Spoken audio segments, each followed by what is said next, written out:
Hello friends, இன்றைக்கி நம்ம வீட்டில் கொத்து சப்பாத்தி தான் செய்ய போகிறோம். நிறையா புரோட்டாவில் நம்ம கொத்து புரோட்டா சாப்பிட்ருப்போம்.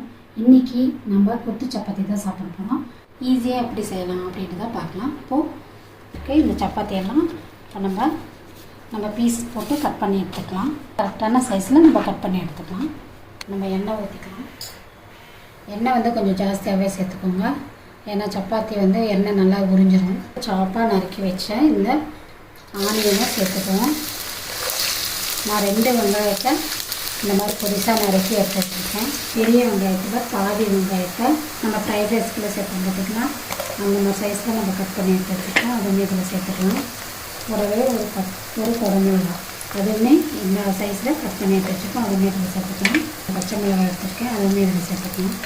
கருவேப்பிலை சேர்த்துக்கலாம். மீடியம் சைஸ் தக்காளியாக இந்த மாதிரி கட் பண்ணி வச்சுக்கோம், சேர்த்துக்கலாம். தக்காளி கொஞ்சமாக வதங்கிறதுக்கு லைட்டாக நான் உப்பு சேர்த்துக்கலாம். இந்த டைமில் நம்ம ஸ்பைசஸ் எல்லாம் சேர்த்துக்கலாம். 1/4 டீஸ்பூன் அளவுக்கு மஞ்சள். காரத்துக்கு ஏற்றவாறு நீங்கள் மிளகாய் தூள் சேர்த்துக்கலாம். நான் 1 டீஸ்பூன் அளவுக்கு மிளகாய் தூள், 1/2 டீஸ்பூன் அளவுக்கு தனியாத்தூள், 1/2 டீஸ்பூன் அளவுக்கு சிக்கன் மசாலா. நம்ம போட்ட அந்த மிளகாய் தூள் இந்த பச்சை மணம்லாம் போயிடுச்சு. இந்த டைமில் நான் 6 முட்டை எடுத்து வச்சுருக்கேன்.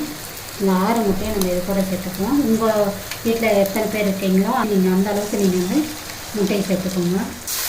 முட்டை பார்த்திங்கன்னா ரொம்ப அந்த ஃப்ரை ஆகிடக்கூடாது. ஓரளவு ஃப்ரை ஆன வாட்டி நம்ம அந்த சப்பாத்தியை சேர்த்துக்கணும். நல்லா கலந்துக்கோங்க, கைவிடாமல் கலந்துக்கோங்க.